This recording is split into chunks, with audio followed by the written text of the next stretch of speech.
자, 적정 기술. 그러면 언뜻 사람들은 적정 기술 그러면 이게 싸구려 아니야? 예. 적정은 싸구려일 수도 있습니다. 그렇지만 싸구려가 아닐 수도 있는 거죠.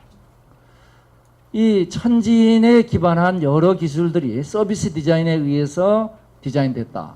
그러면 이 서비스 디자인에 의해서 만들어진 건 테크놀로지의 첨단에 서 있는 건 아니에요. 사람이 뭘 원하는가에 달려 있는 겁니다. 그러면 사람이 뭘 원하는가, 여기에 의해서 구현되는 기술을 제가 적정 기술이라고 얘기를 하고 있는 겁니다. 그래서 서비스 디자인에 의해서 이제 우리 적정 기술이 만들어지죠. 여기에는 여러 가지 요소가 이제 들어가겠죠. 적정 기술의 문제를 보면은 지금 우선 고령화, 양극화, 개도국 뭐 이런 문제 지금 우리 늘 보고 있습니다. 우리 한국의 문제를 볼까요? 지난 15년간에 걸쳐서 대한민국이 자랑스럽게 세계 2위까지 올라온 분야가 있습니다. 양극화 분야입니다. 우리가 굉장히 양극화가 없는 나라에서 1990년대 중반만 해도 그랬습니다.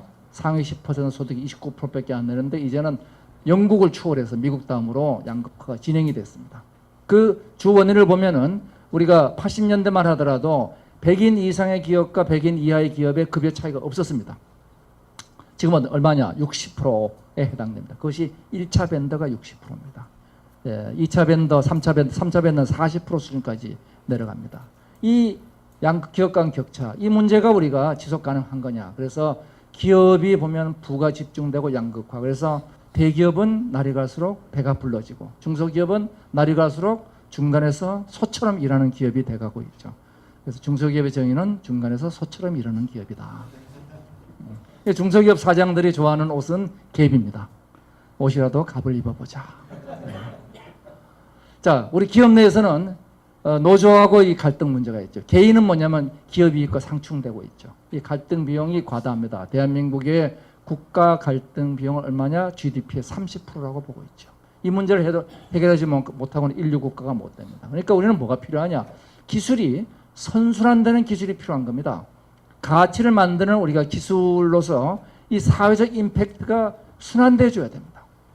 순환되지 않는 기술은 한계가 있죠. 그래서 우리가 밀레니엄 디벨롭먼트 골이 2015년 금년에 그 유엔에서 만든 밀레니엄 디벨롭먼트 골이 완료되면서 우리는 앞으로 이름이 뭐냐? 유엔은 서스테이너블 디벨롭먼트 골, 지속 가능해야 된다는 겁니다. 이게 순환돼야 된다는 얘기입니다. 자, 지속 가능하려면 혼자가 아닌 다 같이라는 것이 SDG의 가장 중요한 목표입니다. 혼자가 아닌 다 같이 지속 가능한 목표를 향해서 노력하자. 이래서 이제 적정 기술이 양극화, 적정 제품, 새로운 기회, 동반 성장을 위해서 필요한 게 되죠.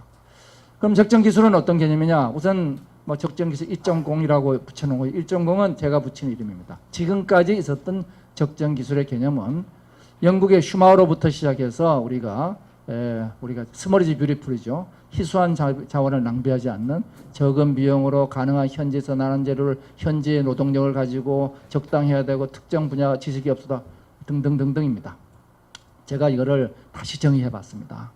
정의한 게 적정이란 뭐냐? 적정 기술이란 appropriate, 즉 코스트 퍼포먼스가 appropriate 해야 되고 그것이 어디에? 천지인 시공간의 컨텍스트, 상황에 따라서 최적화되어야 된다.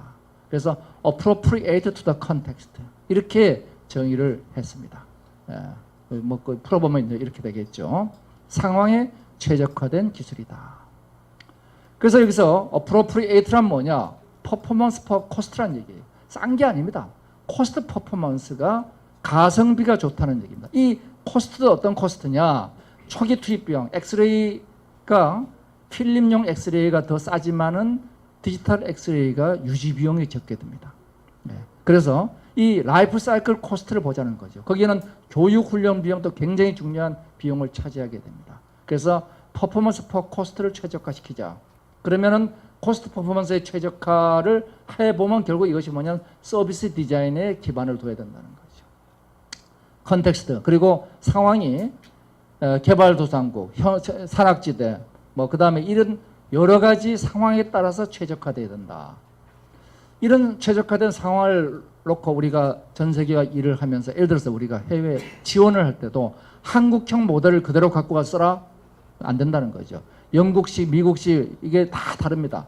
그 나라의 현지 풍토법, 현지 풍속, 현지 문화에 맞춰야 되니까 컨텍스트는 뭐냐? 글로벌 레퍼런스가 로컬라이즈 돼야 한다. 그래서 글로컬라이즈 돼야 된다는 거죠. 뭐 이 사례가 이제 예를 들어서 싱가포르의 사례 같은 게 있습니다. 싱가포르가 어떻게 이번에 이광희 수상이 돌아가셨는데 싱가포르를 발전시키느냐. 그리고 대한민국의 사례도 있죠. 어떻게 박정희 대통령이 아무것도 없는 데서 한국을 발전시켰느냐. 자, 그러면은 우리가 이런 적정 기술에 대해서 해외에 많은 적정 기술 연구 센터들이 있습니다. 그리고 이들이 기술 공모전도 하고 많은 일들을 하고 있죠. 국내에서도 우리 코이카를 비롯해서 적정 기술에 대한 연구들을 하고 있습니다. 그리고 사례들을 놓고 보면은 개도국 사례를 보면은 모바일 베이비 앱, 그래서 휴대폰을 가지고 아기를 산전 관리를 했더니 어떻게 됐느냐? 모성 사망률이 감소하고 그 다음에 전체적으로 30%가 좋아졌습니다. 이거는 인도네시아 사례고, 요거는 루완다 사례가 되겠습니다. 그 다음에 요건 선진국의 사례입니다. 무인 원격 관리, 그 다음 원격 당뇨 관리 앱, 그 다음에 인공지능에 의한 의료 조언, 이런 국가 사례들이 있죠. 그래서 보면은 그 제품 가지고 사회의 문제를 풀어주는 거, 새로운 가치를 만드는 거, 이런 다양한 적정 기술 모델들이 있다는 거죠. 근데 지금까지 이래왔는데 문제가 뭐냐? 먹고 보면 우리 열심히 많은 사람들이 여름 방학 때 가가지고 해외 봉사 활동하고 돌아와요. 굉장히 바람직한 일이지만 돌아오면 말짱 도루묵이 돼버립니다. 바로 뭐냐? 지속 가능성이 없는 거죠. 이거는 한계가 있습니다. 이거 어떻게 해결해요? 이게 커넥티드입니다. 연결로 해결하겠다는 겁니다. 이거 봐서 이것이 제가 단순 기술 중심의 적정 기술이 메타 기술의 적정 기술 2.0으로 진화해야 된다는 겁니다. 이 진화의 선두에 한국이 서야 된다는 거죠. 그래서 비용 절감 위주가 가치 창출 위주로 가야 되고, 공급자 위주가 사용자 위주로 가야 되고, NGO 중심에서 소셜 벤처를 확장해야 되고, 원조 중심에서 현재에서 지속 가능한 모델로 가야 된다. 그래서 기존 적정 기술 요소는 cheap, accessible, creativity, scalable이라면 여기서는 뭐냐? 라이프 사이클 코스트, 글로컬라이제이션, 서스테너빌리티 이런 것들이죠. 자, 그러면 이제 우리가 드디어 지금까지 얘기한 메타 기술들을 이제 활용을 해야 될 때가 됐습니다. 이런 메타 기술들이 이제는 뭐에 필요하냐? 모바일과 결합하면서 새로운 가치들을 만드는, 이게 바로 커넥티드 테크놀로지죠. 적정 기술의 범위가 확장됩니다. 예를 들어 모바일에 결합되면서 무선 혈압 측정기가 만들어지고, 스마트폰에서 모바일 현미경이 있으니까 값 비싼 걸 없애주고, 안과 진료용 아이폰 액세서리를 만들어서 스탠포드 대학에서 만들어 쓸 수 있죠. 그래서 바로 얘기한 서비스 디자인의 관점에서 적정 기술 한번 설계해 보겠습니다. 설계해 보면은 모든 기기들이 이제 커넥션 됐다고 치면은 할 수 있는 일들이 많습니다. IoT가 할 수 있는 일, 웨어러블과 IoT 할 수 있는 것이 뭐냐면은 만성질환 관리, 독거노인 시스템, 업무 자동화, 밸류 서비스, 전부 다 이런 것들이 바른 자세 모니터링, 약 복용 서비스 다 적정 기술로서 우리가 만들 수 있는 거죠. 빅데이터를 통해 가지고 우리가 할 수 있는 것이 뭐냐면은 의학교육 자문, 그 다음에 의료기기 정보, 예측 및 발병 가능, 다 이런 거 우리 할 수 있죠. 3D 프린팅을 통해 가지고 우리가 할 수 있는 것들이 의족들 만들어주는 일, 이런 것들을 우리가 할 수 있죠. 여기 이제 저가로 지금까지 있었던 자이프루풋이라는 인도에서 만든 저가의 의족 시스템인데, 이것은 뭐냐면 3D 프린터에 의한 의족 시스템이 되겠습니다. 잠깐 우리 한번 보고 갈까요? 이거 한번 봅시다. 이게 남수단에서 전쟁으로 인해서 많은 애들이 팔다리가 잘렸습니다.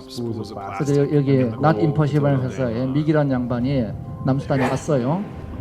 그래서 이 의족을 팔 달린 애를 도와주기로 했습니다. 여기 이제 이게 다니엘이란 친구인데, 소리 좀 키울 수 있나? 3D 프린터 가지고 디자인해서 만듭니다.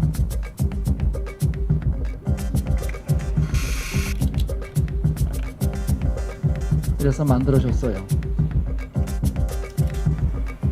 이게 그렇게 만드는데 한 10만원 조금 더 넘어들었어요. 네, 됐습니다. 응? 뒤에 없어요?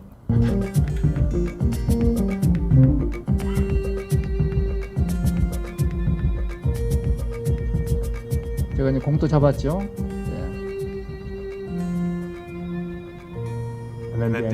밥도 먹습니다.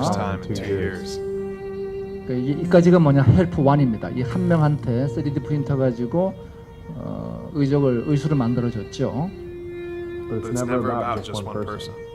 자, 헬프1 할 때 헬프맨이가 됐어요. 이제 이 친구한테 3D 프린터를 어떻게 쓰는가 가르치는 겁니다. 3D 프린터가 아니고 의수를 만드는 법을 가르치려면 무지하게 어려운 거예요. If we can teach the locals to do it themselves, the project could live long after we left. 그래서 이제 만들어서 공도 이제 던지는데